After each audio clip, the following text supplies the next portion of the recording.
بسم الله الرحمن الرحيم. الحمد لله الذي أرسل رسوله بالهدى ودين الحق ليظهره على الدين كله ولو كره الكافرون. أشهد أن لا إله إلا الله وحده لا شريك له،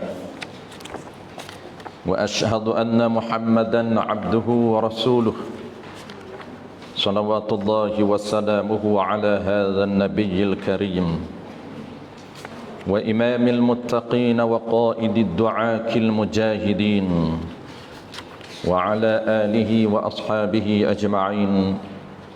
اللهم علمنا ما جهلنا وانفعنا بما علمتنا واجعلنا من المخلصين. وصلى الله على سيدنا محمد وعلى آله وبارك وسلم والحمد لله رب العالمين. أما بعد.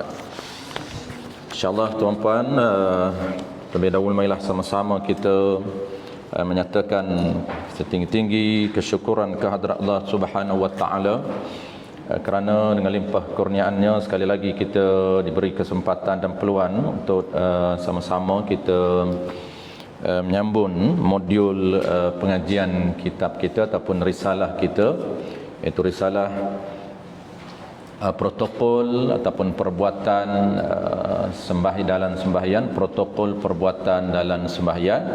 Kita akan sambung pagi ni tuan-puan yang ke-6 daripada 8 jenis perbuatan dalam sembahyang. Sepatut hari ni kelas Al-Fadil tuan guru kita Ustaz Mahathir Jo, oleh kerana kita Ustaz mungkin bercuti, jadi saya diminta untuk ganti tuan-puan insya-Allah. Jadi cantik juga kita ganti hari ni sebab hari Isnin depan kita tak dapat on. Jadi hari ni kita akan cover tajuk yang sepatutnya kita selesaikan tuan-puan. Baik, kita ada 8 terma ataupun dipanggil 8 syarat.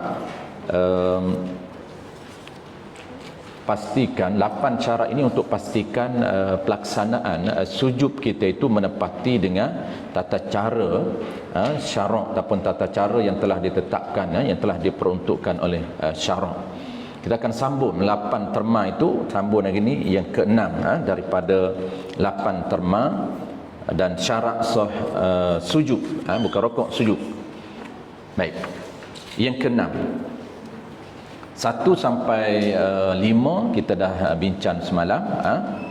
Jadi asasnya tuan-puan, asasnya perbuatan sujud ini kita tahu apabila sebut sujud di dalam syarak, pastikan 7 anggota. Pastikan cara kita buat rapat 7 anggota ke tempat sujud. Rapat 7 anggota ke tempat sujud itu dipanggil sujud. Kalau tak sempurna, tak rapat salah satu daripada 7 anggota kita, maka tidak dinamakan sujud di dalam syarak. Cuma dia ada syarat-syarat tambahan yang perlu kita tahu. Baik, yang ke-6 daripada 8 terma dia. Qala al-musannif rahimahullahu taala, muka surat sebelah tuan-puan nota kita, tidak boleh sujud di atas sesuatu yang bergerak dengan gerakannya. Tidak boleh sujud di atas sesuatu yang bergerak dengan gerakannya, gerakan orang yang sembahyang. Jadi kita nak bincang hari ni tuan-puan, terma yang ke-6 ini isu sujud di atas sesuatu.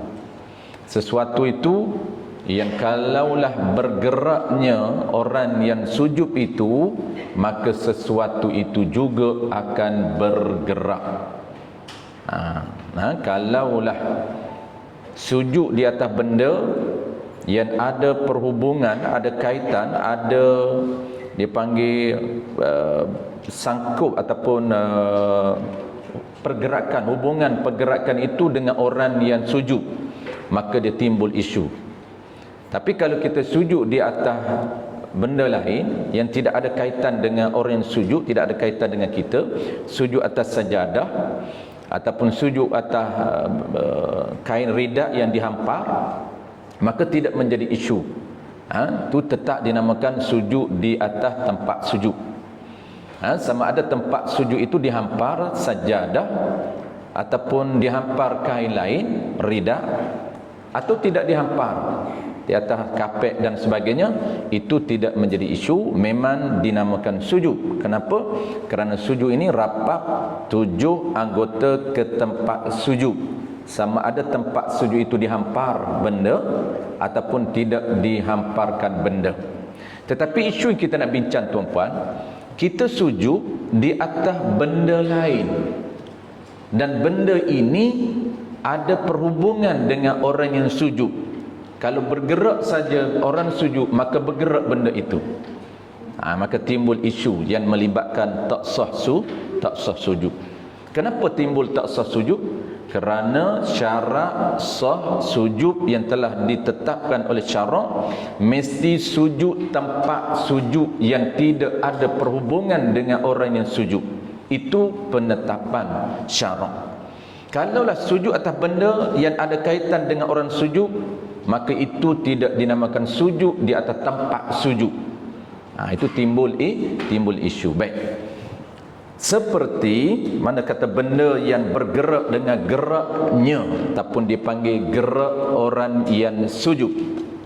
Seperti sujud di atas tangan bajunya. Pakai jubah. Tangan baju ni tuan-puan besar, labuh jubah dia. Boleh? Ini kecil lagi. Ada jubah yang orang lelaki, perempuan ni tak adalah. Orang lelaki dia pakai jubah yang besar tu. Pakaian uniform. Jubah Tok Khatib ataupun jubah para ulama dulu tuan-puan. Jubah dia lengan baju dia besar. Macam jubah Abu Hurairah. Kucing boleh masuk seekor dalam jubah dia. Sebab tu nama Abu Hurairah. Gelaran Hurairah tu anak kucing. Abu tu bapa. Gelaran saja. Orang dulu, ulama dulu ni orang tak kenal nama dia. Dia dikenal dengan gelaran dia. Abu tu gelaran. Orang Melayu kita pun ambil terus direct aja Abu. Abu Bakar itu gelaran kepada ini Abu Bakar. Abu tu bapa, Bakar tu anak dara. Bapa kepada anak dara. Kenapa Abu Bakar digelar bapa pada anak dara? Kita pun ramai anak dara kita. Tapi orang tak panggil pun kita ni bapa kepada anak dara. Kerana anak dara yang dimiliki oleh Abu Bakar ini special. Iaitu isteri kepada Nabi yang terkenal dengan kepintarannya, kesolehannya, iaitu Siti Aisyah. Asma pun anak Abu Bakar. Asma. Jadi Abu Bakar ini gelaran dia terkenal dengan Abu Bikr, iaitu bapa kepada anak dara. Kita pun, orang Melayu kita pun tak ada anak dara pun ambil juga nama Abu Bakar. Nak ambil berkat Abu Bakar. Kan ramai kita nama Bakar. Bikrun, anak dara.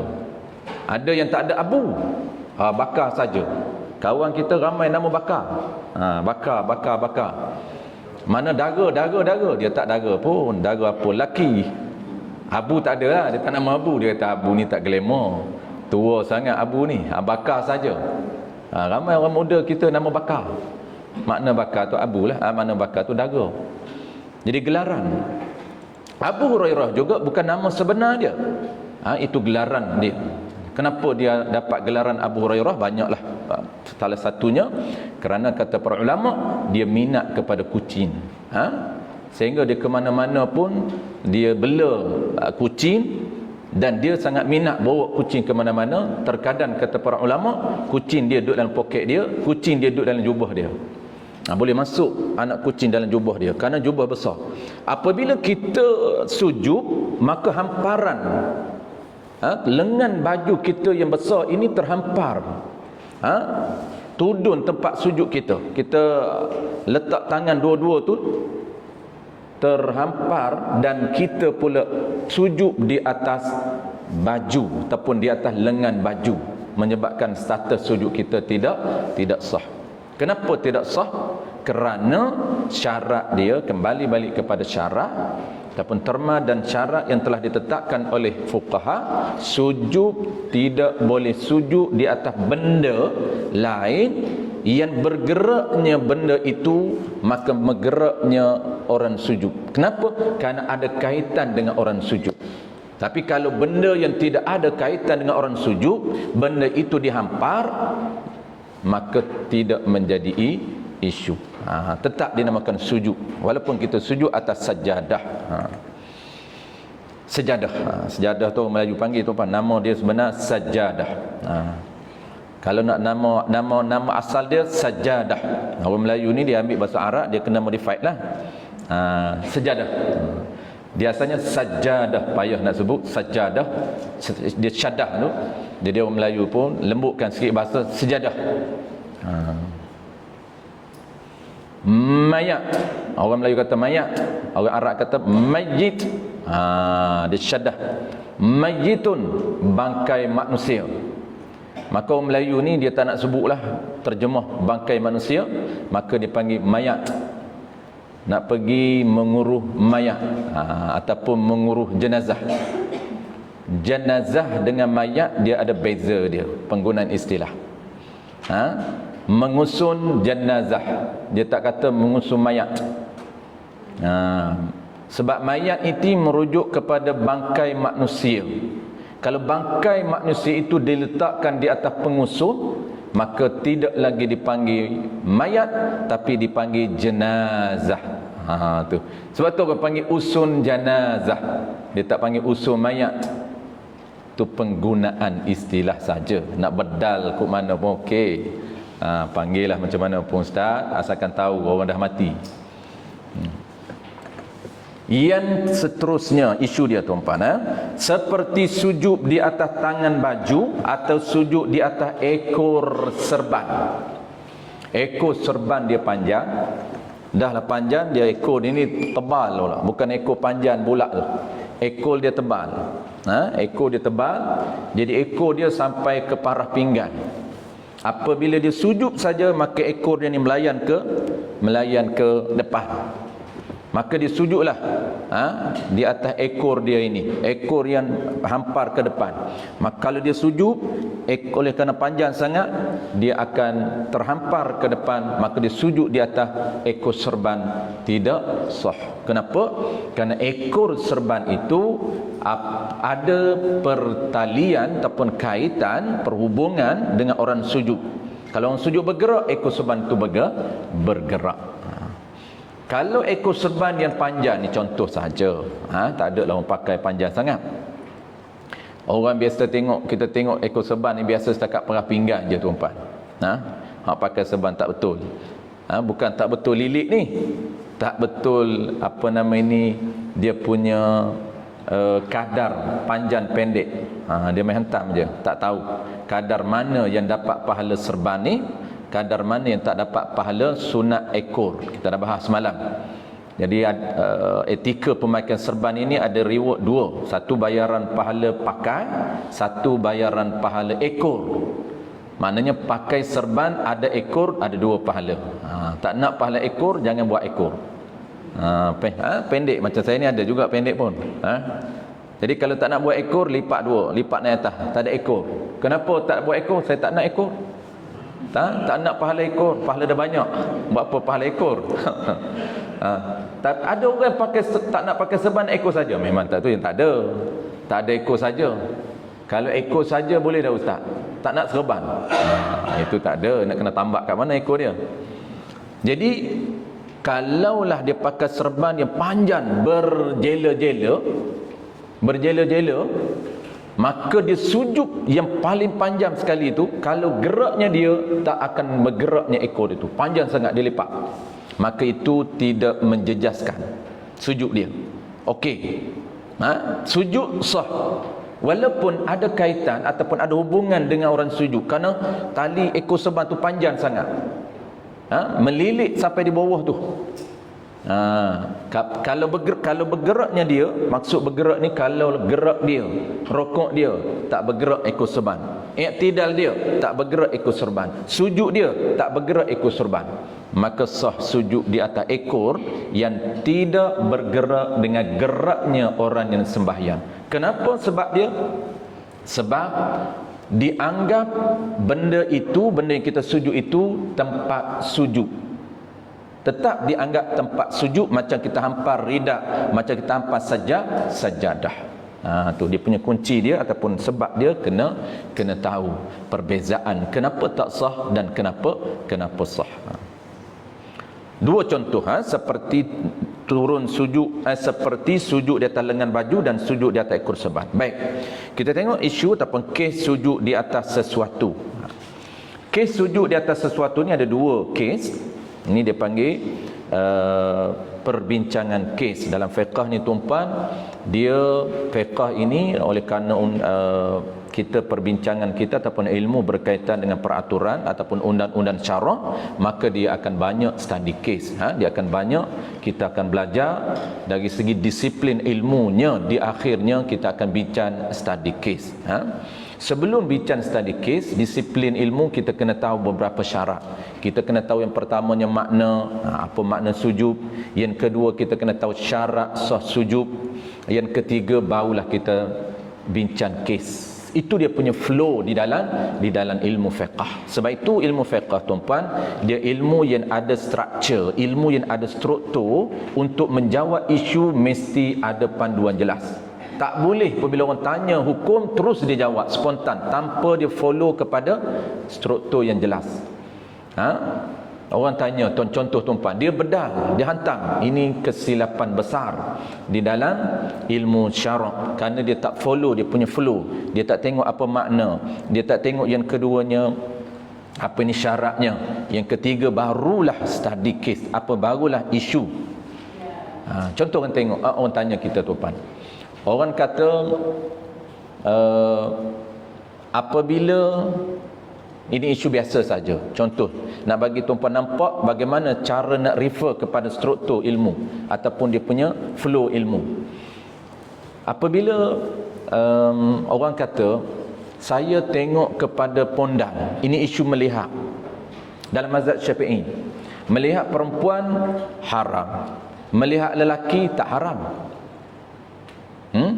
Jadi ada orang tanya, ustaz, apa hukum melihat pondan? Pondan bukan khunsa, lain khunsa. Dia ada tiga status tuan-puan manusia. Pertama lelaki, yang kedua perempuan, yang ketiga khunsa. Khunsa ini bukan pondan. Orang kita dia bedal pondan. Bukan, pondan lelaki. Khunsa ini dia kena 5 syarat.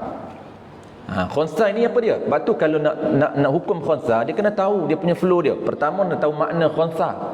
Yang kedua kena tahu syarat khunsa. Yang ketiga baru keluar hukum. Ini dia punya flow hukum. Tak boleh kita kata apa khunsa? Pondan lah. Terus dia jawab. Tanpa tak makna apa khunsa ini? Dia tak refer kepada makna. Yang kedua, apa syarat nak hukumkan khunsa? Berapa terma dan syarat dia? Ada 5. Jadi dia meninggalkan dua flow, dua structure ini, terus dihukum. Ini kesilapan di dalam ilmu fiqh. Khunsa ini tuan-tuan, makna dia orang yang memiliki 2 alat jantina, iaitu zakar pun ada, faras pun ada. Itu makna dia. Syarat dia banyak, ada 5 syarat dia.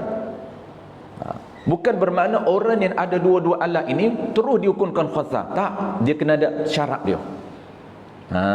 Kalau tak dapat 5 syarat, tak boleh dihukum khunsa walaupun dia ada 2 alat. Tetap dihukumkan sama ada dia lelaki atau perempuan, walaupun dia ada zakar ataupun ada faraj. Orang khunsa ni tuan-puan, dia ada 2 alat dan 2 alat berfungsi. 2 alat berfungsi. Apa maksud berfungsi? Farah dia keluar mani pun keluar belah farah, mani dia pun keluar belah zakat. Air kencing dia sekejap dia kencing melalui farah, sekejap dia kencing melalui zakat. Itu dipanggil khunsa. Kalau ada 2 alat tetapi satu je yang berfungsi, satu tak berfungsi, tetap dipanggil laki atau perempuan walaupun dia ada 2. Zakar dia ada, tapi zakat tak berfungsi. Yang berfungsi ialah farah, maka dihukumkan perempuan. Maka zakar itu dianggap daging yang lebih. Dianggap lebih saja. Ini cara untuk kita hukumkan. Maka apabila orang tanya kita, apa hukum melihat pondan? Jawab dia, pondan itu lelaki. Maka kita lelaki melihat pondan harus, tak haram. Walaupun dia pakai skirt, jalan lebih lembut daripada perempuan. Perempuan tak lembut macam dia. Tapi jangan silap teknik. Silap teknik keluar dia punya belan dia, dia lari lebih pada lelaki. Menyepak dia tuan-puan, dia sekali dia sepak, terguling kita, lebih teruk pada lelaki. Jangan bagi keluar dia punya belan dia je. Masa dia duduk berlakon tu, hipokrit tu, oh hebat nah. Jadi tetap dia harus kita melihat dia, lelaki boleh tengok dia. Cuma ini ada orang tanya, orang tak faham. Saya nak cerita kat tuan-puan dia punya cara fiqh menilai. Ada orang tanya, ustaz, apabila kita kata harus melihat pondan kerana dia lelaki, maka dia pun timbul, ustaz, tapi ada tapi dia. Tapi saya tengok dia, ustaz, gairah saya. Gairah tengok pokok kayu pun haram. Dia tak faham. Kenapa? Ada satu hukum lagi. Ini dia bercampur aduk. Ini fiqh dia kena struktur, jangan campur. Apabila timbul satu hukum lain, maksud hukum illah lain, dia panggil dalam bahasa fiqh dia panggil fitnah, bahasa Melayu dia panggil gairah. Apabila melihat lelaki timbul syahwat, timbul gairah, timbul fitnah, bahasa akademik dia panggil fitnah, bukan fitnah Melayu. Melayu lain. Melayu fitnah dia, menabur fitnah. Itu fitnah Melayu. Ini fitnah di dalam agama, fitnah dalam fiqh. Apabila timbul fitnah, timbul syahwat, timbul keinginan, timbul gairah, maka haram melihat. Kenapa? Kerana haram bukan sebab perempuan, bukan sebab pondan. Kerana haram sebab ilah dia ialah timbul gairah, timbul syahwat, timbul fitnah. Dia panggil haram melihat kerana, bukan kerana pondan, tapi kerana timbul fitnah. Maka timbul fitnah ini disebut di dalam kitab Sulamus Sibyan ataupun Baiduri Ibnu Qasim, haram melihat walaupun lelaki apabila timbul fitnah. Tengok kepada lelaki walaupun tak pondan. Kawan kita tengok dia syok, waya syok, tengok lelaki gairah dia, maka haram tengok lelaki. Asal boleh tengok, ini kena tengok sebab dia haram kerana apa. Ya.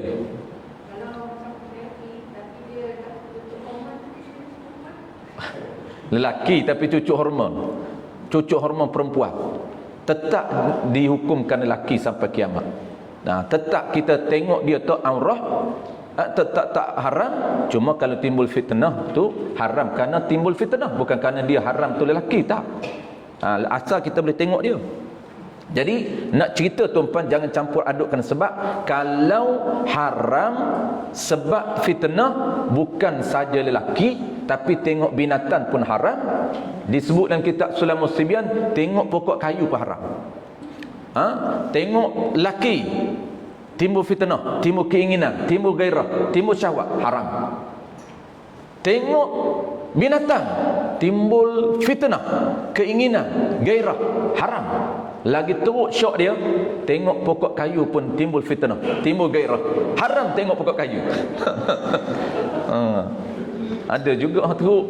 Jangan akhir zaman ni dia pelik-pelik tu kan. Akhir zaman ni manusia pelik, lebih teruk daripada binatang. Bal huwal adall. Ini disebut dalam Quran. Apabila dia tidak menggunakan panduan syarak, apabila dia meninggalkan panduan syarak, maka karakter dia lebih teruk daripada binatang. Bal huwal adall, bahkan sesak, lebih sesak daripada binatang ternak, kata Allah Subhanahu wa taala. Tu jangan campurkan dia punya ilah ataupun sebab dia.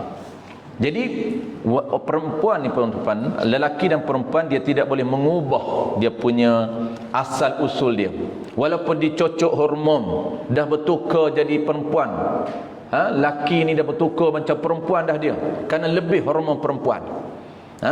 Ataupun dibuang, operate perempuan, dibuang zakarnya, tetap ditebuk lubang jadi farah, tetap dihukumkan lelaki.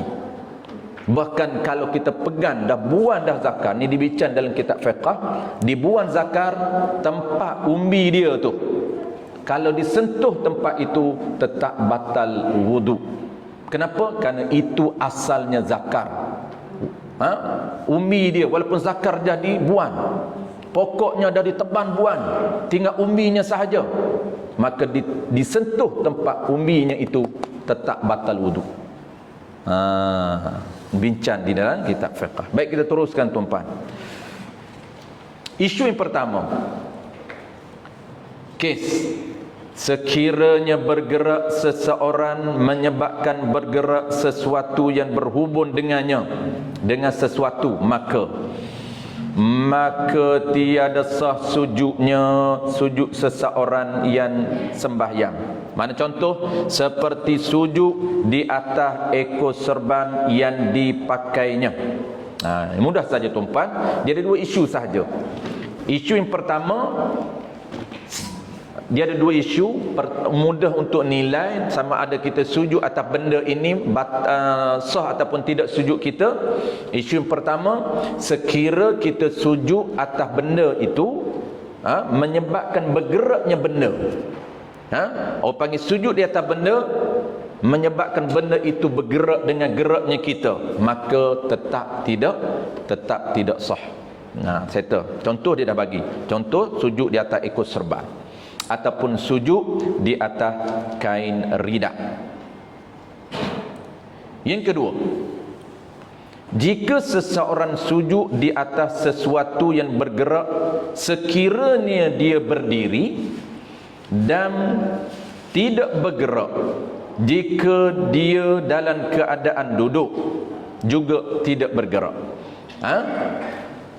Kalaulah dia berdiri, dia pakai benda yang kita contoh tadi, ekor serban yang panjang, contoh saja, apa saja tak kisahlah.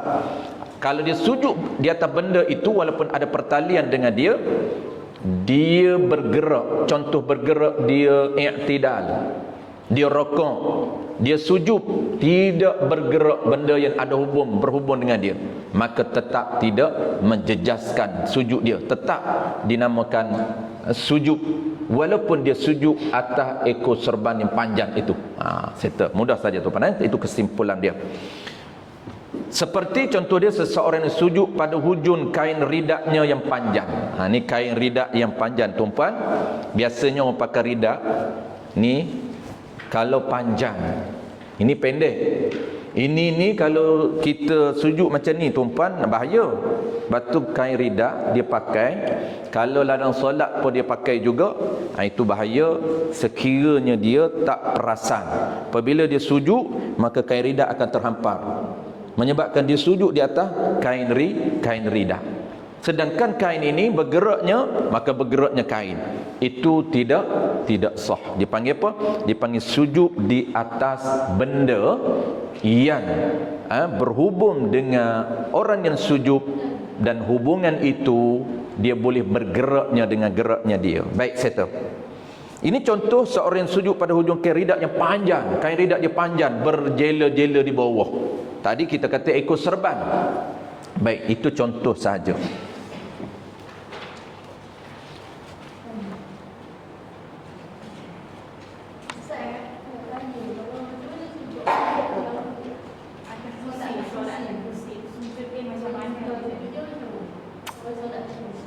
Okey. Sujud orang solat atas kursi, macam mana sujud dia?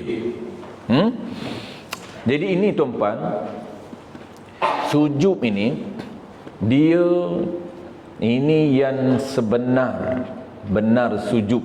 Sebab tu kalau perhati para ulama yang orang panggil yang jaga betul-betul tu, tengok dia sujud agak berlainan. Macam mana berlainan? Kalau ikut sebenarnya, walaupun ada pandangan lain, sebenarnya tuan-tuan, sujud ini walaupun kita duduk atas kursi, kita nak kena rapat tempat sujud juga. Nak rapat tempat sujud. Maksud apa? Maksud pastikan rapat juga ini 7 anggota kita, sekadar yang kita mampu. Sebab itulah kalau tuan-tuan perhati, ada para ulama kita buat, dia duduk atas kursi, sujud dia ada benda depan. Dia ada benda depan, contohlah taklah tongkat ke apa benda depan. ataupun dia semayang depan kerusi dia, ni, maka sujud rukuk dia rendah sedikit, kemudian sujud dia kena atas benda. Ni kena juga dahi dia diletak something ataupun tongkat ke kerusi ke depan. Untuk apa? Untuk rapat. Dia tak boleh nak sujud bawah. Boleh sujud bawah, memang kena sujud bawah. Ni isu dia tak boleh nak sujud bawah sempurna. Maka dialah duduk atas kerusi. Kalaulah tak ada, memang tak ada benda pun nak letak, itu isu lain. Apabila tak ada benda letak, macam biasalah, kita rokok rendah sedikit, sujud lebih rendah daripada rokok. Tu. Jadi rokok kita ni dia punya minimum pergerakan kita, bahu kita mesti sama dengan kita punya dua kepala lutut macam ni. Ini rokok. Bahu kita sama dengan dua kepala lutut. Saya tunjuk kat tuan-puan nampak. Ni dua kepala lutut. Kita semayang atas kursi, maka pergerakan rokok mesti bahu ni menyamai dua kepala lutut. Macam mana? Okey, tu sama. Sama tu rokok. Jadi sujud lebih sedikit. Apabila sujud tu lebih sedikit daripada rokok. Boleh okey. Tangan macam inilah. Tangan kita letak macam ni. Ini sunat je tangan. Tak letak pun tak apa. Irsal, ni santai.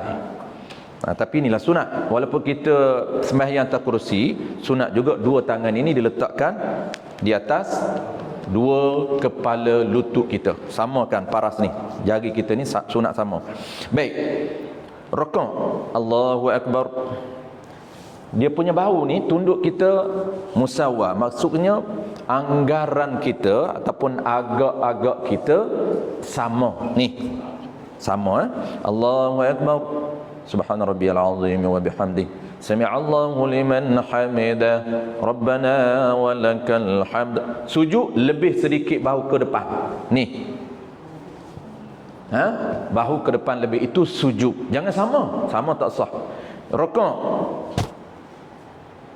Sami'allahu liman hamidah Rabbana walakal hamd. Sujud, Allahu Akbar. Sama je. Sujud pun sama dengan kepala bahu, rukuk pun sama dengan kepala bahu. Itu tak sah. Kenapa? Tidak dianggap rukuk. Ini bagi orang yang tak mampu untuk rukuk sujud atas benda. Tapi kalau dia boleh menyediakan benda depan, contoh rumah dia ada benda, ada kerusi dan sebagainya, letak kerusi. Ulama dulu tuan-puan dia pakai tongkat kan. Letak tongkat depan, tak ada benda lain. Tongkat depan. Tongkat depan ni kan, tongkat ni kecil saja, maka dia sujud atas tongkat tu. Nak bagi nama sujud. Sebab sujud ni kena 7 anggota. Tangan tak boleh lah, dah tak mampu. Jadi dahi. Mana ni tongkat depan? Tu. Kita tak mampu buat sujud macam tadilah, tongkat pun tak ada, kerusi pun tak ada. Lepas tu buat macam biasalah. Macam kita duduk semayang di surau, di masjid tu. Depan tak ada tongkat, kerusi pun tak ada depan. Tu buatlah. Kalau boleh sediakan di rumah, mudah nak sediakan meja dan sebagainya. Semayang atas kerusi kena sujud. Ni bagi orang semayang atas kerusi. Bagi orang semayang bawah, dia tak boleh berdiri, duduk, tu simple je lah. Okey. Jadi kalau tuan-puan tengok bertemu dengan orang tua-tua semayang sujud atas tongkat, pelik ni. Try mana ni sujud atas tongkat ni? Jangan pelik. Kita yang sebenarnya pelik. Boleh sekejap lagi kita tunjuk demo cara sunat. Kita selesai dulu sujud yang wajib. Terma yang 8 ni fokus wajib. Apabila kita tahu dah implement yang asah, yang wajib, kita nak tambahan yang sunat. Sebab kita nak package perbuatan kita. Solat ni tuan-puan, jangan lupa packagekan dengan sunat. Kita akan dapat 2 bayaran. Bayaran wajib dan bayaran sunat. Itu kita nak optimalkan reward kita. Sebab tu kita nak belajar ilmu fiqh, sebab target kita setiap perbuatan dalam sembahyang kita nak seoptimal yang mungkin kita nak kejar bayaran pahala di sisi Allah Subhanahu wa taala. Itulah yang Nabi sebut, orang yang faqih ibadat dia tak sama nilai dan kualiti dengan orang yang abid. Dengan orang yang abid. Tuan-puan tengok dalam kitab Mata'ul Badraini wa Majma'ul Bahrain, muka surat 2. Di muka surat pertama, mukaddimah. Muka surat 2 tu ulama sebut apa? Kelebihan orang yang ibadat, orang yang belajar fiqh berbanding ibadat orang yang ilmunya sekadar asas sahaja. Dia panggil abid. Abid ni tuan-puan, orang yang rajin mendirikan ibadat tapi dia tak berapa rajin upgrade ilmu. Dia sekadar ilmu dia sah saja, kemudian dia fokus buat ibadat. Itu dia panggil abid. Bukan orang yang tidak ada ilmu. Itu ibadat orang yang tidak ada ilmu, ibadatnya tidak diambil kira, bukan nama abid. Abid ini orang yang gemar, orang yang minat melakukan ibadat, ilmunya sekadar lulus ataupun sekadar sah sahaja. Itu dipanggil abid. Sebab tu Nabi kata, man ta'allama baban minal ilmi liya'mala bihi wa yu'allimahu ghairah kana khairan. Adalah lebih baik pahala dia.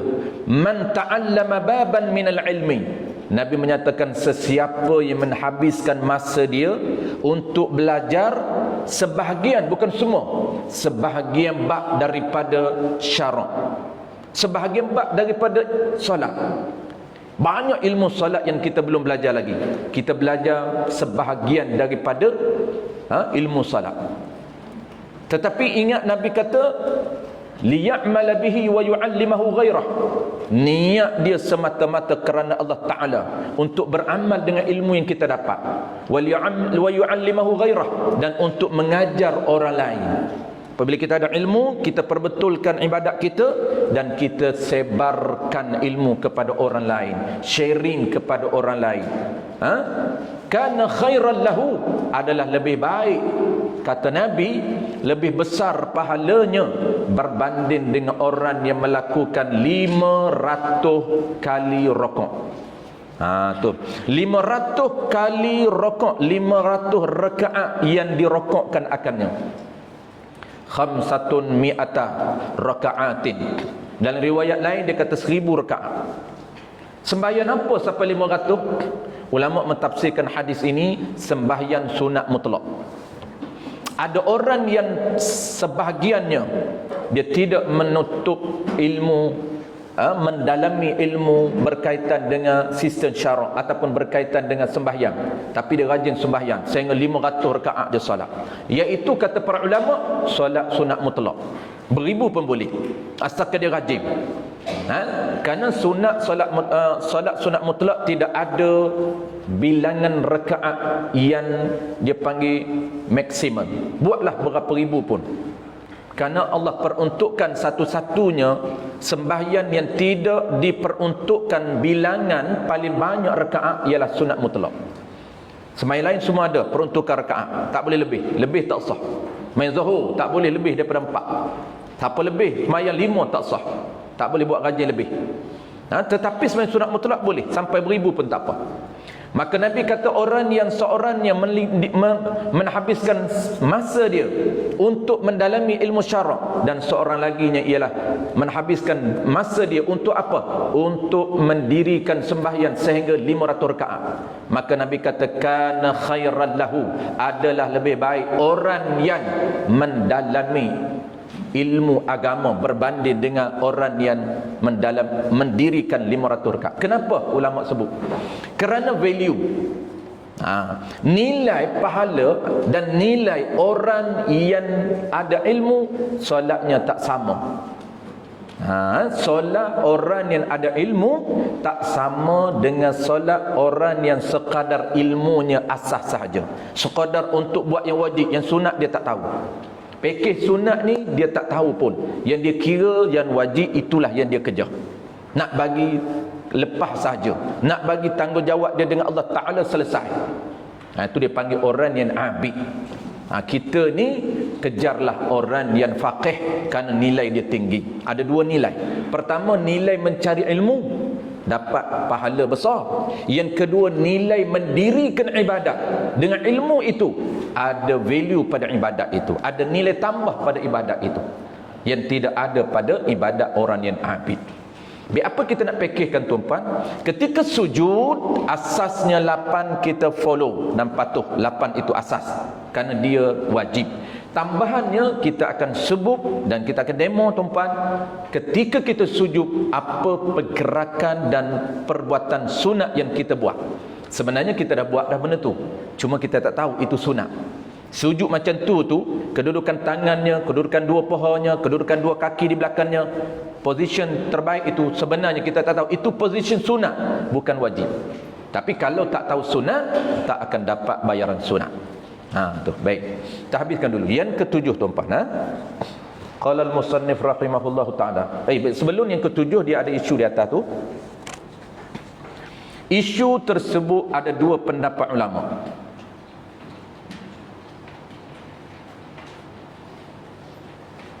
Ini ni tuan-puan isu mana? Iaitu isu sujud di atas benda yang bergeraknya benda itu, bergeraknya kita. Yang umumnya kita tahu tak sah, tapi ada khilaf juga. Ni mana khilaf pendapat ini? Tapi kalau kita tak ingat yang khilaf ini tuan-puan ingat yang umum saja. Umumnya tak sah. Apabila sujud atas benda, atas kain, ridak, bergeraknya kita bergerak, itu tidak sah.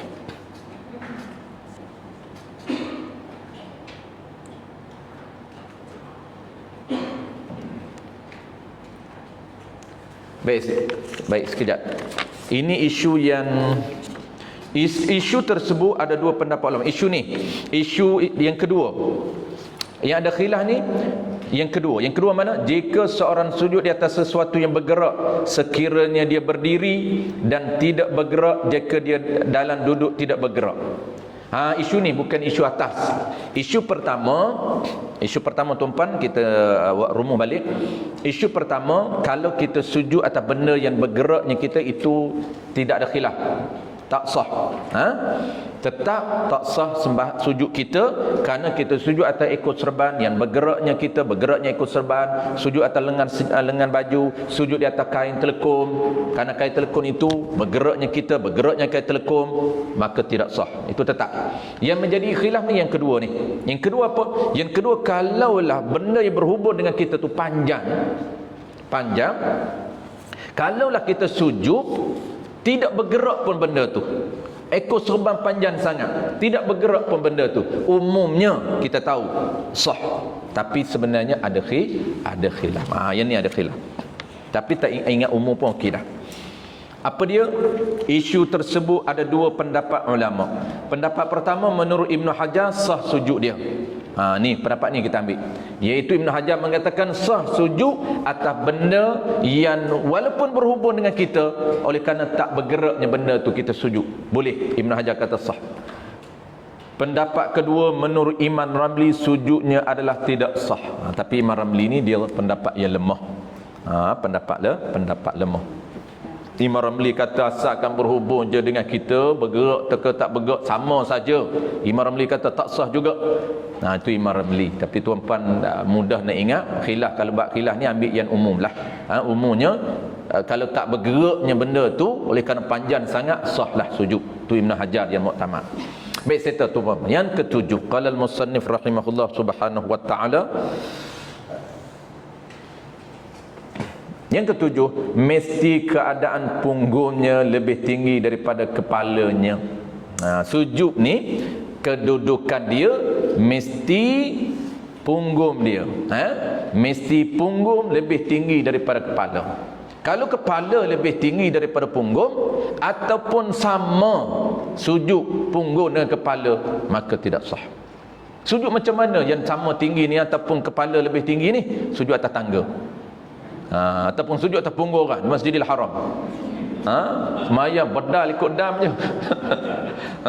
Tunggu kawan depan ni tak lengah apa ni, tak selesai lagi. Kita dah nak sujud dah ni, lama dah ni duduk berdiri ni. hantam atas punggung dia. Apabila hantam atas punggung orang, menyebabkan kepala kita lebih tinggi daripada punggung, tak sah. Ataupun kepala kita sama dengan punggung, juga tak sah. Dia cara sujud punggung mesti tinggi daripada kepala. Ke punggung kena congek sikit, kepala kena menjunan ke bawah. Yang ketujuh, mesti keadaan punggungnya lebih tinggi daripada kepalanya. Yang ke-8, last sekali, wajib sujud dalam keadaan tumakninah. Ini sama je tuan-puan, ke-8 rukun sama saja. Bukan 8, ada certain daripada 8 ini sama. Wajib sujud dalam keadaan tumakninah. Rukuk kena ada tumakninah, i'tidal kena ada tumakninah, sujud juga kena ada tumakninah. Wajib sujud dalam keadaan tumakninah berdasarkan pendapat yang kuat dalam mazhab Syafi'i. Ini mazhab Syafi'i, qaul yang mu'tamad, wajib ada tumakninah. Adapun menurut pendapat Al-Imam Abu Hanifah, mazhab Hanafi, ini mazhab orang lain, tumakninah adalah hukumnya sunat. Ini tak perlu ingatlah. Kalau ingat itu value added saja. Sebab ini mazhab orang lain. Jadi mazhab kita tumakninah ini wajib ataupun dipanggil syarat sah. Dia bukan rukun tetapi syarat sah. Tumakninah itu. Baik. Settle tuan-puan, tumakninah mudah saja. Ya. Okey, tumakninah. Tumakninah sujud Apa dia tumakninah ketika sujud? Tumakninah ni tuan-puan, orang Melayu kita memang dia sebut tumakninah. Jangan tanya, apa tumakninah? Tumakninah. Saya daripada kecil lagi tumakninah ni. Parent kita duk sebut maya apa tak ada tumakninah ni daripada kecil lagi. Tanya mak tumakninah apa mak? Tumakninah lah. Mu ni semaya tak ada tumakninah. Daripada kecil lagi mak ajar, maya ni bagi ada tumakninah lah sikit. Ini semaya macam ayam patut padi je, dia kata pup pup pup pup pup pup siap. Kan, tak ada baca apa dah subhana rabbiyal a'la tu. Kalau baca pun main baca jampi je, subhana rabbiyal a'la, subhana rabbiyal a'la, subhana rabbiyal a'la. Itu mayan darjah macam sekolah rendah kan. Takkan semaya sekolah rendah sampai ke sekolah menengah, sampai ke degree, sampai ke master, sampai ke PhD, sampai ke pencen. Subhanallah wa bihamdihi, subhanallah wa bihamdihi, subhanallah wa bihamdihi, sampai pencen. Mai trend dulu juga. Jadi tumakninah ni tuan-puan, apa maksud tumakninah? Jadi bahasanya Arab. Jadi orang kita ni tuan-puan, nak ceritanya orang kita ni, orang Melayu kita ni sangat-sangat sebati kehidupan mereka dengan budaya syarak ini, sehingga bahasa syarak itu mereka guna pakai dalam kehidupan mereka. Banyak bahasa syarak mereka tak terjemah. Bahasa agama ini mereka tak terjemah, mereka pakai, mereka guna jadi bahasa ibunda kita. Banyak antara sembahyang tak diterjemah, tumakninah tidak diterjemah, bahkan ada bahasa syarak digunakan, dimelayukan. Macam kita sebut tadi, mayat dimelayukan, jenazah dimelayukan, sedekah dimelayukan. Sedekah itu di Melayu, dia bahasa syarak itu sedekah. Banyak rokok, orang Melayu kita tak terjemah rokok itu. Sembahyang bagi rokok betul sikit. Apa dia rokok tu? Tidak diterjemah oleh orang kita. Kenapa? Mereka sebati dah. Penggunaan bahasa syarak mereka mengambil secara total tanpa menterjemahkan. Tapi akhir zaman, akhir-akhir ini kita kena terjemah, kerana dah lama dah kita tinggalkan syarak ini. Kita kena refresh balik, recall balik apa dia tumakninah. Maksud tumakninah tuan-puan, berhenti segala pergerakan, bukan perkataan, berhenti sekejap segala pergerakan. Berhenti itu sekadar mana yang paling apa, minimum, paling sekejap, minimum, yang paling minimum, sekadar sempat untuk menyebut subhanallah. Itu paling minimum, paling sekejap. Subhanallah, sempat tak berhenti kita? Sempat. Itu dipanggil tumakninah. Tetapi kalau tak sempat, walaupun berhenti terlampau pantas, terlampau cepat sehingga nak sebut subhanallah, tak sempat, tidak dinamakan tumakninah. Karena tumakninah ni berhenti segala pergerakan sekejap, sekira-kira sempat masa untuk menyebut subhanallah. Itulah masa minimum yang diperuntukkan oleh syarak untuk dinamakan berhenti. Jadi macam mana cara kita sujud, tuan-tuan? Allahu Akbar. Tak baca pun bacaan sunat. Tapi kalau orang yang baca bacaan sunat, maka tetap dah dapat tumakninah. Tapi jangan bergeraklah sekejap. Tangan apa ni? Allahu Akbar. Parking sekejap, jangan bergerak. Subhana rabbiyal a'la wa bihamdih. Itu dah boleh dah. Subhana rabbiyal a'la wa bihamdih. Dah lebih dah. Dia hanya subhanallah. Tu settle, tuan-tuan. Tu tumakninah. Sama je. I'tidal pun sama, rukuk pun sama, i'tidal pun sama, sujud pun sama. Sujud ini terkadang kalau kita perhatilah, tuan-tuan, pemerhatian kita, kalau tengok orang yang solat, trend orang yang solat, kepelbagaian orang yang solat, biasanya yang banyak tidak ada tumakninah adalah i'tidal. Sujud ni cepat pun biasa ada lah. Sembahyang ekspres pun biasanya i'tidal tu tidak ada. Sami Allahu liman hamidah, terus dia akan sujud sambil tangan dia bergerak. Kita tangan kena berhenti sekejap, i'tidal. Sami Allahu liman hamidah, sekejap saja berhenti, jangan bergerak tangan, barulah terus Allahu Akbar, baru Allahu Akbar. Nak cepat, dia tak nak baca yang sunat. Sebab wajib saja, sujud yang wajib, sekadar masa sujud itu paling pantasnya subhanallah. Tak sempat untuk dia baca 3 kali, tak sempat, itu sunat. Baik, settle. Kalau tak ada apa lagi persoalan, kita terus kepada perkara sunat. Perkara sunat ada 2, tuan-tuan. Satu bacaan, satu pergerakan. Kita nak tengok macam mana position pergerakan sunat dan apa bacaan sunat. Dan kita nak tapau kedua-dua ini. Nak baca pun baca sunat, dan nak gerak pergerakan sunat pun kita nak buat. Okey, kita tengok bacaan sunat dulu.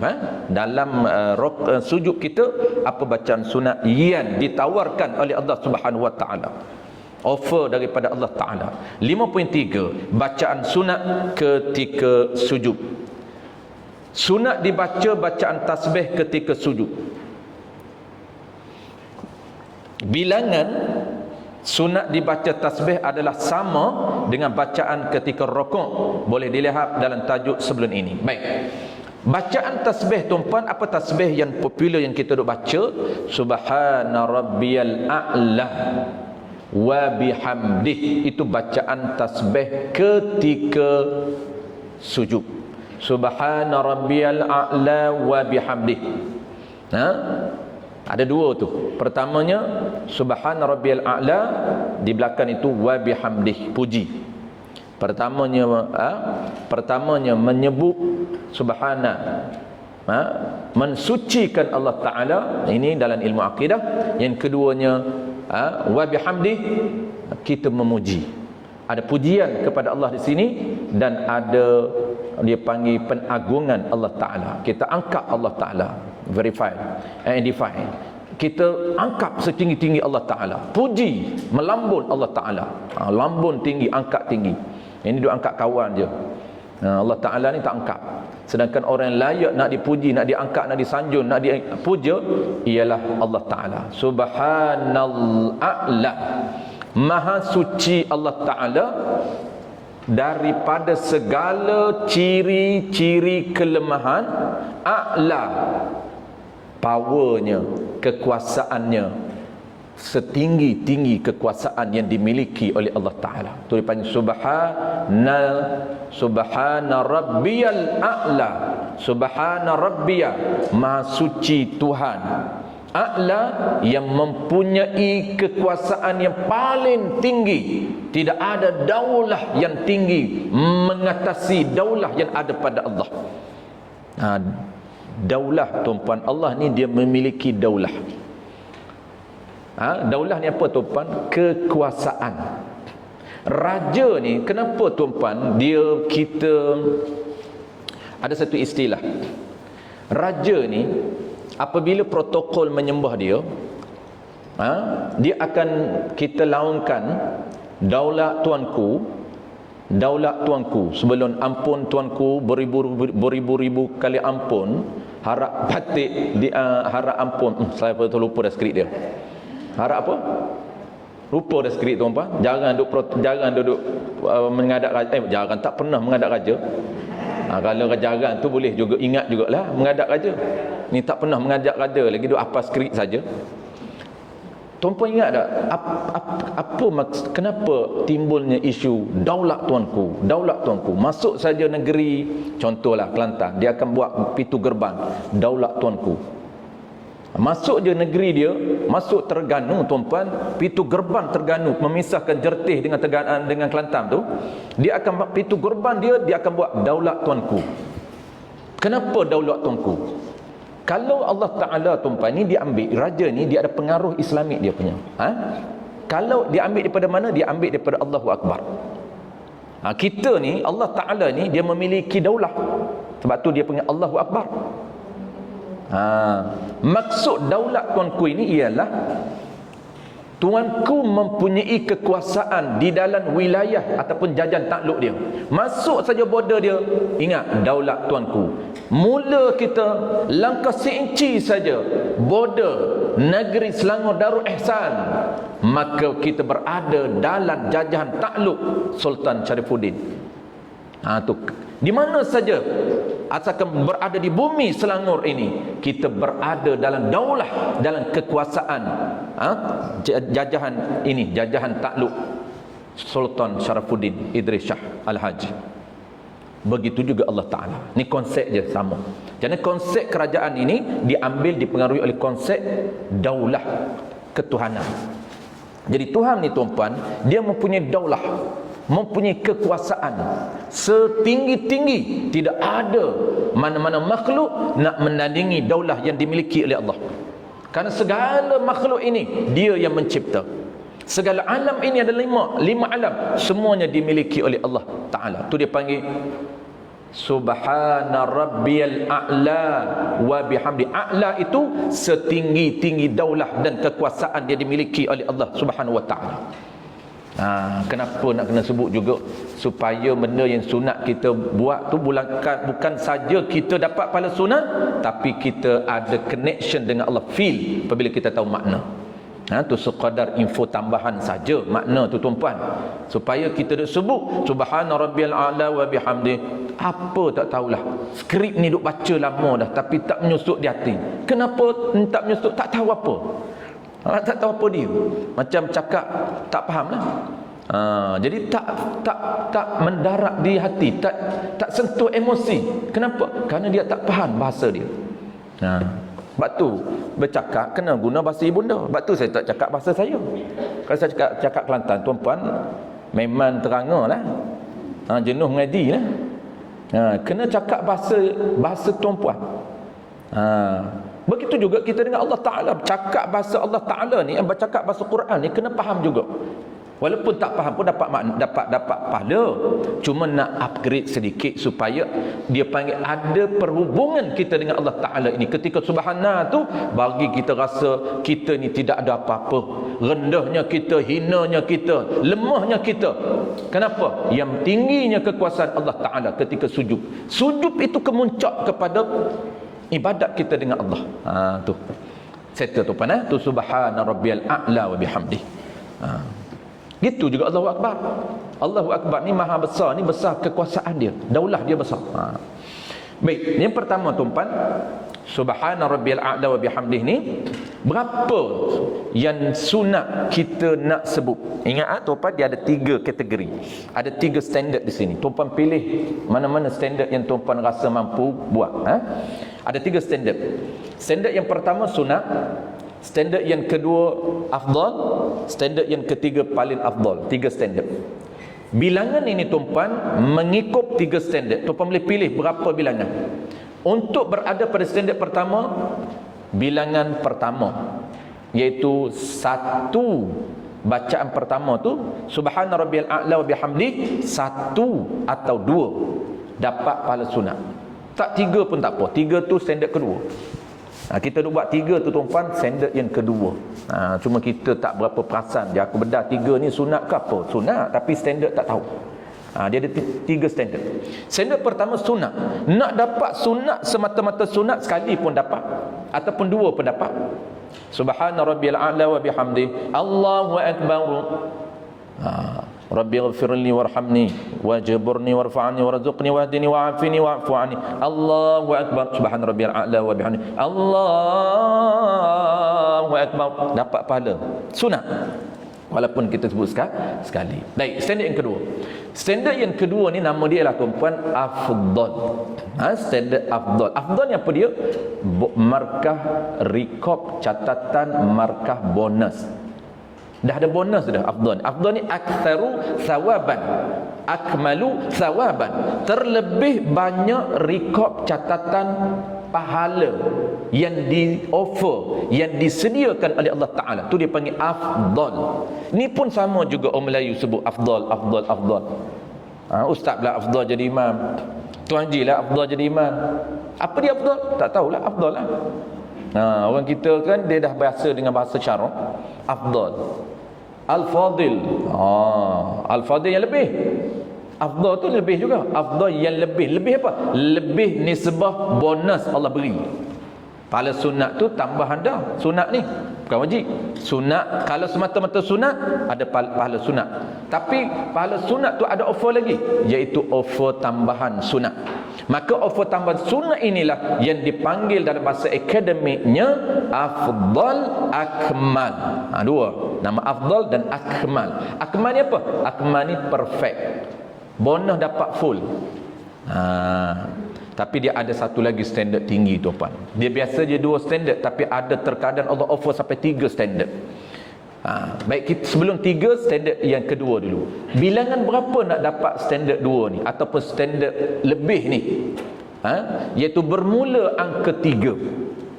3, 5, 7, 9. 4 saja tuan-tuan. 3, 5, 7, 9.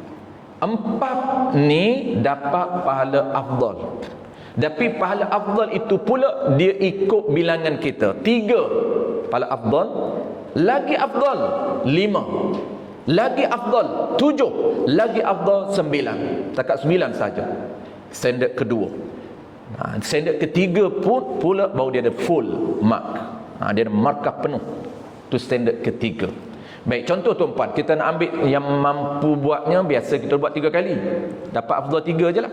Subhana rabbiyal a'la wa bihamdih, subhana rabbiyal a'la wa bihamdih, subhana rabbiyal a'la wa bihamdih. Baca nak dapat sunat tuan-puan, ingat, dapat sunat baca bagi betul segala makhraj dan telinga kena dengar. Ini asas. Asas untuk dapat sunnah. Sama juga kalau asas untuk wajib, setiap bacaan 5 yang kita dah review dulu, kena bagi betul segala sebutan, dan juga kena telinga kita kena dengar. Sama juga dengan sunat. Untuk dapat pahala sunat, bukan main hentan, main bedal saja. Kena pastikan follow dia punya peraturan. Peraturan basicnya mesti sebut bagi betul ucapan kita, makhraj betul. Kalau sin sebut sin, jangan sa. Kalau ba sebut ba. Kalau ha sebut ha. Subhana, bukan subha. Macam baca Fatihah, alhamdulillahi rabbil alamin arrahmanir rahim. Lagu bukan main, tapi hantam alham, bukan alham, tu dia panggil, orang Melayu panggil ha pedah tu. Ada ha simpul, wa ha pedas, pedah. Alhamdulillahi rabbil alamin. Subhana rabbiyal a'la. Bukan Subhana rabbiyal a'la. Dia tak jadi ain, dia jadi a. Subhana rabbiyal a'la wa bihamdi. Bukan a'la. A'la tu dia jadi hamzah. Dia tukar ain dengan hamzah. Subhana rabbiyal a'la wa bihamdi. Subhana rabbiyal a'la wa bihamdi. Tu telo. Telo macam nak kita tak boleh sebut subhana rabbiyal dia subhana rabbiyal a'la, subhana rabbiyal subhana rabbiyal a'la, a'la. Tak boleh juga. Tu tak apalah kalau tak boleh. Tapi kena ijaz bagi boleh subhana rabbiyal a'la wa bihamdi. Subhana rabbiyal a'la wa bihamdi. Wa bihamdi. Waqaf jangan buang huruf. Biasanya kita waqaf majoriti kalau kita tak alert dengan cara sebutan yang betul, kita akan jadi waqaf yang buang huruf. Delete buang huruf, satu huruf. Contoh tuan-puan. Mana contoh dia? Contoh dia kita baca apa? Tahiyat. At-tahiyyatul mubarakatuh salawatut thayyibatu lillah. Assalamu alayka ayyuhan nabiy wa rahmatullahi wa barakatuh. At-tahiyyatul mubarakatuh salawatut thayyibatu lillah. Waqaf bagi ada dia. Jangan hilangkan dia. Dia kata waqaf tak? Ya, waqaf tapi kena ada huruf. Waqaf dengan huruf, bukan waqaf hilangkan huruf. Tuan-tuan perhati Idza jaa nasrullahi wal fath. Kenapa nak kena bunyi ha? Waqaf. Kita tak hidupkan dia. Waqaf dia dengan huruf fath. Bukan idza jaa nasrullahi wal fath. Ha hilang. Fath. Mana ha? Waqaf ustaz. Waqaf hidupkan dia. Bukan hidup waqaf. Ya, waqaf tapi kena ada dia. Cuma jangan hidupkan dia. Tu. Settle tuan-tuan. Bilangan 3, 5, 7, 9 itu rekin afdal. Baik. Kita teruskan tuan-tuan ke rekin yang paling tinggi ataupun standard yang ketiga, iaitu nama dia adalah standard paling afdal. Dia ada paling afdal, full, markah yang penuh. Siapa nak penuh kena 11. Ingat 11 saja, jangan pandai-pandai ejaz. Jangan dia bedal sampai 13. Tapi orang tak biasa buat, jangan buat tuan-tuan. Buat ni dia peni naik tak ingat rakaat. Dia nak try buat sampai 11. Dah lah bilang tak betul dah. Macam mana nak bilang Ustaz? Habis tangan ni. Tak sujud ni. Subhana rabbiyal a'la wa bihamdi. Subhana rabbiyal a'la wa bihamdi. Subhana rabbiyal a'la wa bihamdi. Subhana rabbiyal a'la wa bihamdi. Subhana rabbiyal a'la wa bihamdi. Baru 5 ni. Subhana rabbiyal a'la wa bihamdi. Habis dah. Daripada hak sunat hulur jadi kepar habis dah. Sujud ni. Ada yang teruk lagi buat tasbih. Tak payah buat tasbih lah, makruh. Dia yang tak ingat. Ni kena mampu ikut kemampuan. Kalau sekadar kita mampu buat 3, 5, 7, buat 5, 3, 5, 7 lah. Maksudnya 3 mampu buat 5, 5 mampu buat 7, 7. Ataupun boleh buat 9. Sebelah ni pening Ustaz pun. Bangkit tak ingat. Rakaat ketiga keempat, 3 keempat, 3 keempat. Nak buat yang afdal. Tapi haru biru habis dah. Ikut kemampuan kita. Kalau boleh buat 11 dengan bilangan dalam hati kita, maksudnya kita biasa kita cakap subhana rabbiyal a'la wa bihamdi, subhana rabbiyal a'la wa bihamdi. Tak perlu pun main niati, minda saja main. Bacaan minda, dia tahu 1 2 3 4 5 6 7 8 9 10 11. Habis. Jangan lebih.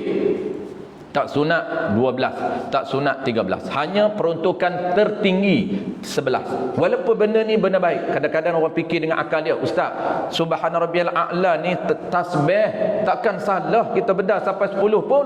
Ya. Bedah sampai 10, bedah sampai 13. Ya, benda baik, tapi ikut tuan dia. Tuan dia nak bayar takat 11 saja. Kalau 13 dia tak bayar, tu dia panggil harus.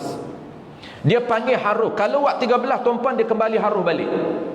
11 sunat paling afdal, 11, 12 harus, 13 harus. Maksud apa harum? 13 itu, yang ke-13 tidak dibayar upah, tidak dibayar reward. Dia kata takkanlah tak bayar benda baik. Ya, benda baik, tapi nak ada bayaran ikut dia. Tak boleh terima lah, dia kata. Tak boleh terima, apa ini undang-undang tuan dia. Saya kata beginilah contoh, ada tempat yang tak boleh terima. Saya kata begini tuan puan contoh. Satu hari rumah saya ni biasanya budak Pakistan duk buat kerja potong rumput. Saya bagi semua rumah saya kiri kanan sampai belakang rumah tu, saya biasa bagi RM150. Tiba-tiba dia kata, bos, ada tempat reserve ni. Reserve bukan tanah saya, tu reserve kerajaan. Saya cakap reserve jangan buat. Dia kata tak apa bos, ini saya kasih. Saya buat tempat reserve pun saya buat. Saya kata nak buat tapi saya tak bayar. Dia buat tempat reserve ni sampai 2-3 luah jugalah tempat reserve ni. Dia buat. Dia kata bos, saya buat tempat reserve bos. Saya kata saya bayar 150 saja. Tak ada lebih ke? Ini penatlah saya buat kerja. Penat ke saya dah cakap saya buat kat ini saja. Buat lebih saya tak bayar. Kerana saya suruh kat ni saja. Lebih minta dengan orang lain. Nampak tak? Memang baik buat kerja lebih tu baik, tapi kita tak suruh. Takkan kita nak bayar? Kita bayar tempat kita suruh saja. Itulah nak cerita mudah-mudah lah. Memanglah subhanallah tu bagus, tasbih takkan tak dapat pahala, tapi dah Allah peruntukkan sebelah saja. Tapi lain tak apa. Contoh tuan-puan sekarang, biasa saja di mana-mana pun kita nak tasbih, tu dapat pahala, tu umum. Subhanarabbiyal azim, subhanarabbiyal azim, itu dapat pahala. Baik, saya tuan-tuan, last sekali kita ada masa lebih kurang 5 minit lagi ke berapa kita tengok. Okey, kita ada 10 minit. Sekarang 10.20, kita ada 10 minit lagi untuk kita lengkapkan tuan-puan yang terakhir, yang tidak ada dalam nota kita. Dan nota tuan-puan tak ada, iaitu tambahan saja bagaimana pergerakan sunat. Saya nak tunjuk pergerakan pula. Dah settle dah bacaan sunat, semua settle bacaan sunat. Tuan-puan boleh pilih 3, 5, 7, 9, ataupun yang paling afdal yang dapat markah yang penuh, iaitu 11 sahaja. Baik, kita nak terus kepada pergerakan sunat. Bacaan kita nak buat, bagaimana cara untuk kita dapat pergerakan sunat. Dia ada lebih kurang 3. Apa dia tuan-puan? Ketika mana kita nak sujud itu yang sunatnya, semalam kita dah sebut itu satu daripada yang nak sebut pada hari ini, iaitu semalamnya dari segi susunan turun itu satu benda sunat. Semalam kita dah sebut sunat tuan-puan, iaitu cara kita nak turun, susunan, pastikan turun mengikut susunan, iaitu turun 2 tapak kaki dulu, 2 kepala lutut dulu, barulah 2 tangan, barulah dahi. Itu dapat pahala sunat dari sudut susunan anggota. Biar ini pula tuan-puan, apabila kita dah sujud 7 anggota, yang pertama, apa dia sunat yang pertama? Ini disebut dalam kitab Sulam Musibian. Saya refer daripada kitab Sulam Musibian jilid yang pertama tuan-puan. Sunat sujud beri kena hidung yang pertama tuan-puan. Ini sunat yang pertama. Yang pertamanya ialah pastikan hidung kita tersentuh dengan tempat sujud kita. Kalau hidung ni pastikan sentuh dengan tempat sujud. Biasanya kita ni tuan-puan, walaupun hidung kita tak apa tinggi macam orang Pakistan, tak apalah, dia akan sentuh juga. Sujud, dia akan kena tempat sujud. Settle yang pertama, tu sunat. Yang kedua, dan sunat bagi lelaki. Ni lelaki dulu tuan-puan, bukan perempuan. Dia lain sikit perempuan. Bagi lelaki, sunat kita merenggangkan 2 lengannya daripada 2 rusuk. Ini kita dah buat benda ni. Cuma kita tak tahu je sunat.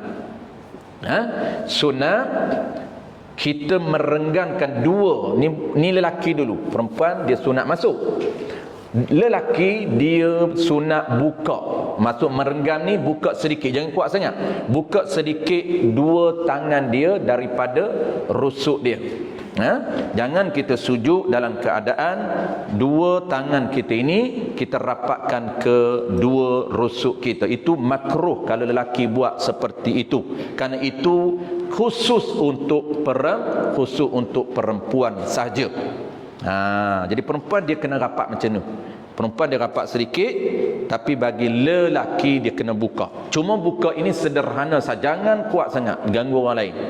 Jangan dia pacak kuat sangat, itu mengganggu orang lain. Sekadar macam biasa yang kita duk buat.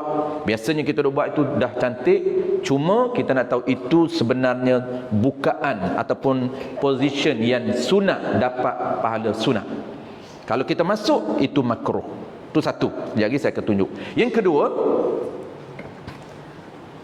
Yang keduanya, dan sunat merenggangkan dua lutut.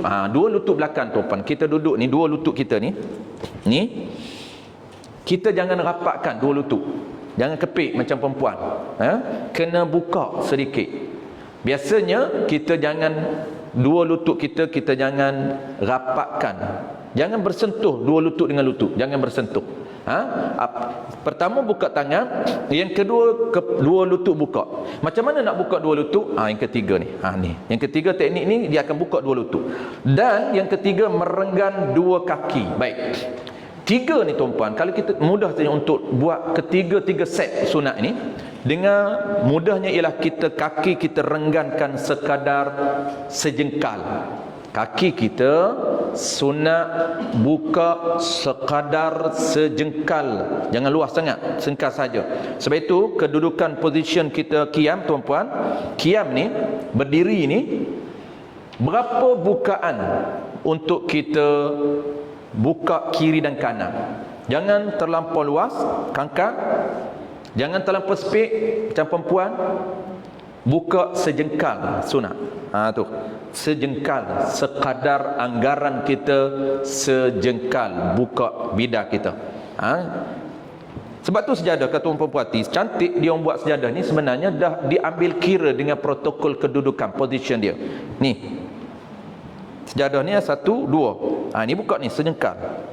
Tapi kadang-kadang kita masalahnya sejadah dah cantik tapi tak tahu nak guna sejadah. Dia hantar dia ikut dia sedap. Dahlah buka maju ke hadapan ni dia buat macam ni. Orang straight macam ni. Ni. Satunya buka bedaan, yang kedua position ni. Qiyam ni kena betul tulang belakang macam ni, tegak. Ala-ala kawak lah senang tuan-tuan. Kawak tu cantik. Orang mudah kawak, orang belajar kawak, dia mudah. Okey. Satu, posisi bawah, kaki sejengkal saja. Apabila kaki sejengkal tuan-puan, rokok juga pastikan bedaan ataupun bukaan kaki kanan tu sejengkal. Apabila tuan-puan buka sejengkal, dia akan tengok sejadah tuan-puan. Saya tunjuk sejadah. Sejadah ni ni bukan nak jual sejadah, bukan nak demo sejadah ni. Laku sejadah bonda ni. Tuan-puan tengok sini. Ini kaki. Nampak dah Ustaz? Okey, ini kaki. Yang penting tuan-puan nampak, orang dalam ni tak apa.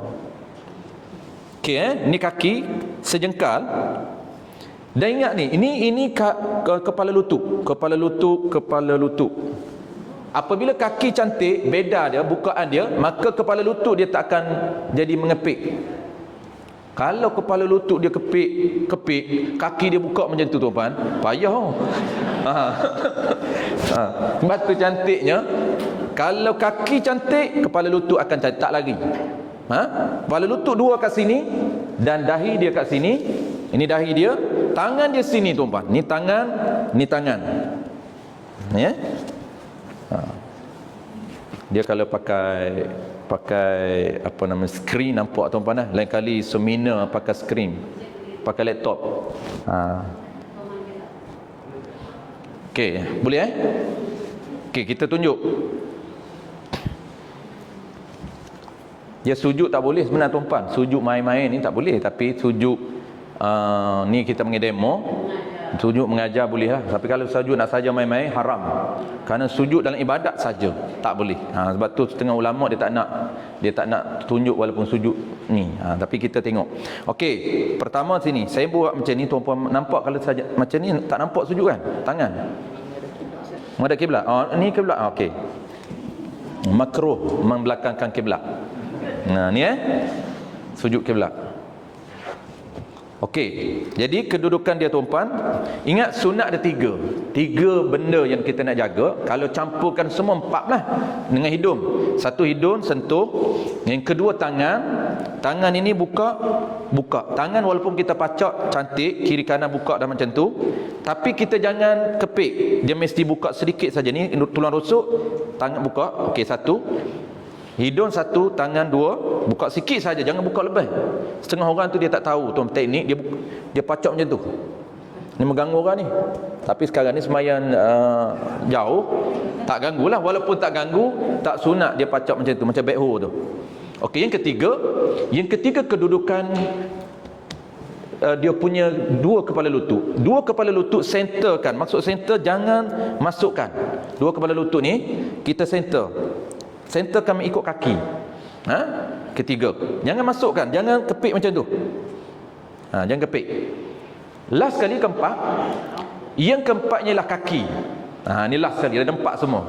Hidung, tangan, kaki, ni lutut dan kaki. Kaki jangan, kaki buka sedikit, kodar sejengkal, macam asal, macam kedudukan kita berdiri ketika kita rokok. Sebab ada orang yang sujud tuan-puan, sujud kaki dia rapatkan macam tu. Kaki dia dua-dua ni memang kena rapatkan di bawah, tapi bukaan rapat itu jangan terlampau rapat. Itu perempuan. Okey, settle lelaki saya tunjuk dulu lelaki, kemudian baru perempuan. Perempuan dia sedikit sahaja beza dia. Okey, perempuan saya tak boleh tunjuk lah sebab saya tak tahu kan. Kan nak buat ikut perempuan. Ini untuk lelaki dulu, boleh Okey, kita kedudukan macam ni kekal. Sebab kita nak sujud pun tak nak rapat. Ni. Okey. Ketika saya ambil, saya mula combinekan 4 campur 1 jadi 5 semua sunat. Apa dia 5? Campur dengan position nak turun. Boleh position nak turun. Jadi 5 combinekan semua sunat. Position turun mula dengan dua kepala lutut bawah tangan, itu satu. Lepas tu rapat hidung, 2. Yang ketiga tangan buka sikit. Yang keempat kaki buka. Yang kelima kaki. Yang keempat kepala lutut. Dan yang kelimanya lah kaki. Jadi kelima itu semua sunat. Kita buat, kita dah buat. Cuma kita nak tahu perincian 5 ini adalah sunat. Okey, bermula dengan 1. Allahu Akbar, sami Allahu liman hamidah. Allah. Ini position dulu. Jadi sini kekal. Sejengkal ni kita buka ni kekal. Jangan ubah sekejap lagi. Okey, position dia ketika kita sujud ini kekal, jangan buka lebih. Mudah saja tuan-puan. Kunci dia, tuan-puan nak letak tangan di mana? Ni, tengok. Sekadar ni saja. Jangan terlebih macam tu. Ni lutut kita macam ni je. Sama dengan lutut. Ini paling simple teknik dia ataupun tip dia. Macam mana nak buka ustaz? Nak sini ke nak sini? Kalau orang lelaki, kalau perempuan masuk sikit. Ni lelaki. Lelaki sama parah dengan dua lutut. Kiri kanan sama je macam ni. Terus, jangan belok, jangan masuk. Ni. Terus letak hidung. Okey. Jadi ni tangan ni jangan masukkan. Kalau perempuan dia kena macam tu. Lelaki jangan lebih. Tu lebih. Dia ni je. Dan okey, dua kepala lutut cantiknya dia tak, apabila dua kepala lutut kita ni buka cantik tuan-puan, bidaan dia akan cantik. Dia tak akan jadi masuk macam ni. Dia tak akan jadi ini masuk dua-dua rapat kaki belakang ni rapat kan. Ada juga orang buat macam tu tuan. Ada ni. Dia rapat sangat kaki. Apabila kaki rapat, maka dua lutut rapat. Ni baca perempuan. Perempuan lebih pada sebaik ni. Perempuan ni. Ni laki. Ni rapat ni. Rapat. Ini makruh bagi orang lelaki. Rapat dua-dua. Makruh bagi orang lelaki.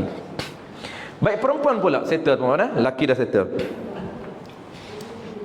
Dia buat acak kali. Okey, kita tengok perempuan pula tuan-tuan. Perempuan ni dia mudah saja. Kalau tadi lelaki, perempuan ni dia masukkan saja. Dia kepik saja. Okey, tengok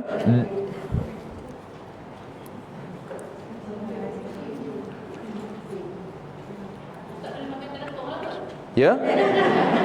Pakai telekung.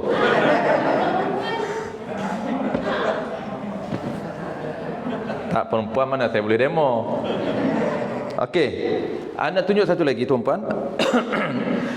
Nak tunjuk yang sunat. Baik, sebelum saya nak tunjuk yang sunat, ada satu lagi. Ada sunat tambahan satu lagi. Sunat tambahan ni tadi 5 kan? Ini last tambahan. Sebelum tu untuk perempuan. Jadi perempuan mudah je. Perempuan dia kena apa tahu? Okey, tengok dalam kitab Sulam Muslim yang sebut. Adapun perempuan sunat rapatkan 2 lutut dan 2 kaki. Tu je beza. Ada 3 benda sunat bagi perempuan. Satu ni rapatkan ke rusuk. Yang kedua lutut dia kan lelaki tak boleh rapat. Sunat rapat. Apabila lutut dia rapat, maka kaki di belakang juga kena rapat. Itu perempuan. Sebab tu lelaki buat ala-ala itu makruh. Lelaki pun main kepik juga. Itu baik kat perempuan sudah lah. Jalan kepik pun tak boleh. Boleh tak payah tunjuk tuan-puan. Kalau tunjuk pun tak jadi. Rapat kaki, apabila kaki rapat, dia kepala dua kepala lutut akan rapat. 2 dah rapat sunat bagi perempuan. Satu lagi perempuan sunat ialah kepik ni. Macam sejuk tu. Ni. Jangan buka untuk lelaki, terlebih itu untuk bukan lelaki bukan perempuan. Satu lagi tu puan, tambahan last sekali. Ni.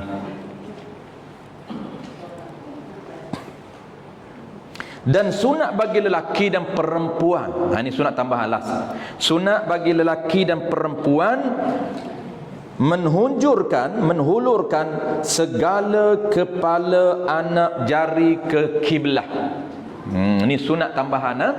Ni anak jari kita tuan-puan. Ni jari kita sunat straight je, hulur ke arah kiblah. Jangan kita macam tu. Ni kan sujud. Ada orang sujud. Lepas tu saya buat tadi tip dia paling simple. Apabila kita turun, ingat, betulkan kita tangan kita ni, ikut aja kedudukan kita. Tengok tangan kita daripada awal, kita terus position kita ke sini.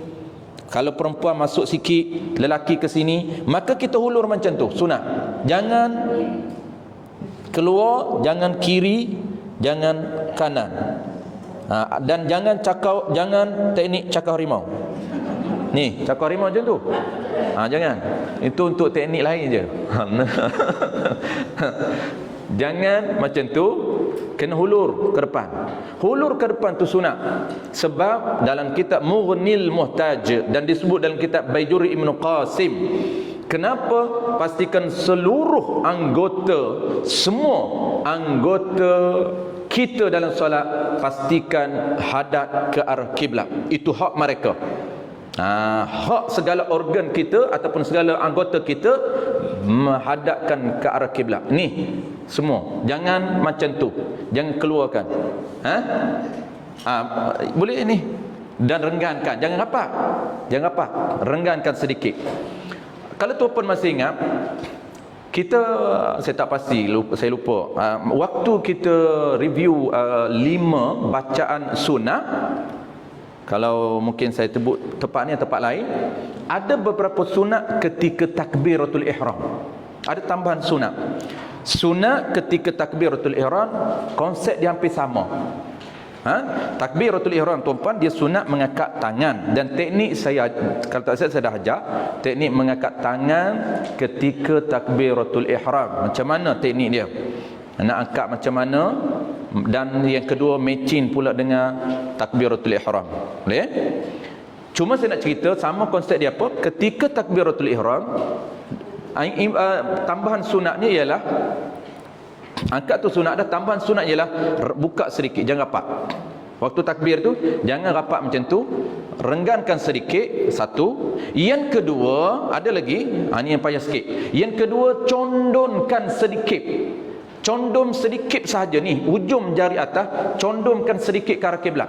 Jangan tegak macam tu. Tegak macam tu dapat pahala mengangkat tangan dan dapat pahala merenggan anak jari. Tak dapat pahala yang ketiga. Ni apa ni? Membengkok ke arah kiblat. Tunduk ke arah kiblat. Tapi jangan tunduk sangat. Itu saya kata teknik cakar harimau. Yang ni kungfu. Allahu Akbar. Ni dia nak tunduk terlebih, jangan tunduk terlebih, ni aja. Isyarat. Tak payah macam tu. Dia tu macam tu dia panggil jari kita rokok. Ni straight. Allahu Akbar. Allahu Akbar. Kena berlatih lah, buat latih tubi. Buat latih tubi di hadapan cermin. Mudah-mudahan kita mudah untuk kita praktik. Ni payah juga permulaan ni tuan-tuan. Baik, itulah dia. InsyaAllah sekadar beberapa perkara sunat. Lupa satu lagi tuan-tuan. Makruh, jangan hampar. Makruh hampar macam ni. Dia angkat tu sunat. Ada orang yang letak macam tu, hampar. Letak tangan dia letak, itu hampar, itu makruh, dia sunat angkat. Baik, wallahu a'lam. Insyaallah tuan-puan kita akan sambung minggu keempat, hari Isnin. Tajuk yang kita tengok tajuk yang ke berapa.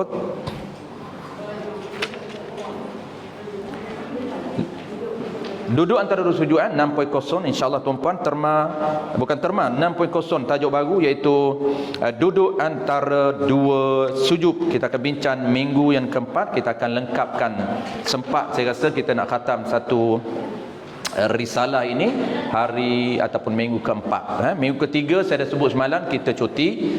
Minggu ketiga saya ada program di Johor. Jadi tuan-puan boleh isi dengan slot lain, dan kita akan bertemu lagi pada hari Isnin minggu keempat untuk kita khatamkan risalah perbuatan dalam sembahyang, insya-Allah.